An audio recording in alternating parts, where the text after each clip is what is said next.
ಮಂಗಳೂರಿನ ವಾತ್ಸಲ್ಯ ಛಾಯಾ ಟ್ರಸ್ಟ್ನ ವಾತ್ಸಲ್ಯ ಛಾಯಾ ಹಿರಿಯ ನಾಗರಿಕರ ಹಗಲು ಯೋಗಕ್ಷೇಮ ಕೇಂದ್ರದಲ್ಲಿ ಹಿರಿಯ ನಾಗರಿಕರಿಗಾಗಿ ಉಚಿತ ಆರೋಗ್ಯ ತಪಾಸಣಾ ಶಿಬಿರ ನಡೆಯಿತು. ಯಥಾರ್ಥ ಸೋಷಿಯಲ್ ಸಂಸ್ಥೆಯ ಸ್ಥಾಪಕರಾದ ಈಶ್ವರ್ ಪ್ರಸಾದ್ ಶೆಟ್ಟಿಯವರ ಜನ್ಮದಿನದ ಅಂಗವಾಗಿ ಉಚಿತ ಆರೋಗ್ಯ ತಪಾಸಣಾ ಶಿಬಿರವನ್ನು ಆಯೋಜಿಸಲಾಗಿತ್ತು.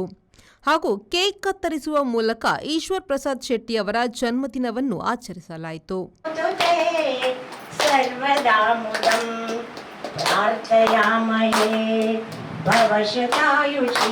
ಯಥಾರ್ಥ ಸೋಷಿಯಲ್ ಸಂಸ್ಥೆಯ ಸ್ಥಾಪಕರಾದ ಈಶ್ವರ್ ಪ್ರಸಾದ್ ಶೆಟ್ಟಿಯವರು ಮಾತನಾಡಿ, ದಕ್ಷಿಣ ಕನ್ನಡ ಜಿಲ್ಲೆಯಲ್ಲಿ ಜನಸೇವೆಯಲ್ಲಿ ತೊಡಗಿಕೊಂಡಿರುವ ಸೂರಜ್ ಸಾಗರ್ ಅವರ ಕೆಲಸ ಶ್ಲಾಘನೀಯ ಎಂದರು.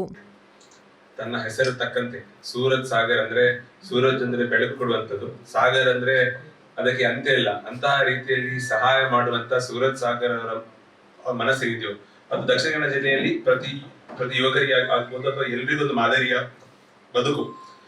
ಎಲ್ಲಿ ಯಾರಿಗೆ ಕಷ್ಟ ಬರುವಾಗ ಸೂರಜ್ ಅನ್ನ ಅವರಿಗೆ ಗಟ್ಟಿ ಧ್ವನಿಯಾಗಿ ನಿಲ್ಲುವಂಥದ್ದು, ಯಾರಿಗೆ ನ್ಯಾಯ ಒದಗಿಸಬೇಕು ಅವರಿಗೆ ಹೇಳಿದ್ರು. ನಿನ್ನೆ ಕೂಡ ಅಂತ ಸಮಸ್ಯೆ ಬರುವಾಗ ಪ್ರತಿದಿನ ಕೂಡ ಅವ್ರ ಜೀವನ ಇದೇ ರೀತಿಯಲ್ಲಿ ಬಾಳುವಂಥದ್ದು. ವಾತ್ಸಲ್ಯ ಛಾಯಾ ಟ್ರಸ್ಟ್ನ ಅಧ್ಯಕ್ಷರಾದ ಸೂರಜ್ ಸಾಗರ್ ಕುಂಪಲ ಅವರು ಮಾತನಾಡಿ, ಸಂಸ್ಥೆಯ ನಿರ್ವಹಣೆಯಲ್ಲಿ ಆರ್ಥಿಕ ಸಹಕಾರವನ್ನು ನೀಡಿ ಸಹಕರಿಸಿದ ಈಶ್ವರ್ ಪ್ರಸಾದ್ ಶೆಟ್ಟಿ ಅವರಿಗೆ ಧನ್ಯವಾದವನ್ನು ಸಮರ್ಪಿಸಿದರು.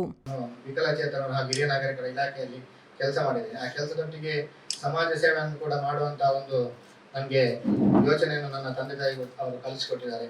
ಅದರೊಟ್ಟಿಗೆ ನಾನು ಇಲಾಖೆಯಲ್ಲಿ ಕೆಲಸದಲ್ಲಿ ಇರುವಾಗ ಕೂಡ ನಾನು ಇಲ್ಲಿ ವೃದ್ಧರು ಬಸ್ ಸ್ಟ್ಯಾಂಡ್ ಅಲ್ಲಿ ಇದ್ದರೆ ಅಥವಾ ಎಲ್ಲಿಯಾದರೂ ಮಲಗಿದ್ರೆ ಅವರನ್ನು ಕೊಂಡೋಗಿ ಆಸ್ಪತ್ರೆಗೆ ಸೇರಿಸುವಂತ ಅನೇಕ ಹಿರಿಯರನ್ನು ನಾನು ಸೇರಿಸಿದ್ದೇನೆ. ಅದರೊಟ್ಟಿಗೆ ಈ ಸಂಸ್ಥೆಯನ್ನು ಫೌಂಡೇಶನ್ ಮಾಡಿದವರು ಯಮುನಾ ಅಂತೇಳಿ, ಅವರು ಈಗ ಬ್ಯಾಂಗ್ಳೂರಲ್ಲಿ ಉದ್ಯಮದಲ್ಲಿದ್ದಾರೆ, ಅಸಿಸ್ಟೆಂಟ್ ಕಮಿಷನರ್ ಆಗಿ ಬ್ಯಾಂಗ್ಳೂರಲ್ಲಿದ್ದಾರೆ. ಕುತ್ತಾರುಗುತ್ತುವಿನ ಉದ್ಯಮಿ ಕಿರಣ್ ಅಡ್ಯಂತಾಯ ಅವರು ಮಾತನಾಡಿ ಕಾರ್ಯಕ್ರಮಕ್ಕೆ ಶುಭ ಹಾರೈಸಿದರು.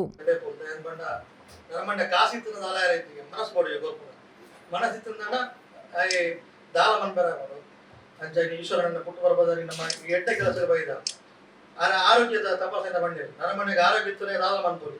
ವಾಸ್ ಸಂಸ್ಥೆಯ ಮ್ಯಾನೇಜರ್ ಭಾರತಿ, ಮಂಗಳೂರು ಹಾಗೂ ಬಂಟ್ವಾಳ ಹಿರಿಯ ನಾಗರಿಕರ ಸಂಘದ ಅಧ್ಯಕ್ಷರಾದ ರೋಡ್ರಿಗಸ್, ಮಂಗಳೂರು ಹಿರಿಯ ನಾಗರಿಕರ ಸಂಘದ ಜೊತೆ ಕಾರ್ಯದರ್ಶಿ ಶಿವಾನಂದ ಮೊಯ್ಲಿ, ಮಂಗಳೂರು ತಾಲೂಕಿನ ಎಂಆರ್ಡಬ್ಲ್ಯೂ ಜಯಪ್ರಕಾಶ್ ಹಾಗೂ ಬಂದರು ಪ್ರಾಥಮಿಕ ಆರೋಗ್ಯ ಕೇಂದ್ರದ ಸಿಬ್ಬಂದಿಗಳು ಕಾರ್ಯಕ್ರಮದಲ್ಲಿ ಉಪಸ್ಥಿತರಿದ್ದರು. ಕಾರ್ಯಕ್ರಮವನ್ನು ಚೇತನ್ ಶೆಟ್ಟಿ ಕುಂಪಲ ನಿರೂಪಿಸಿದರು. ಶರತ್ ಸಾಲ್ಯನ್, ವಿ4 ನ್ಯೂಸ್, ಮಂಗಳೂರು.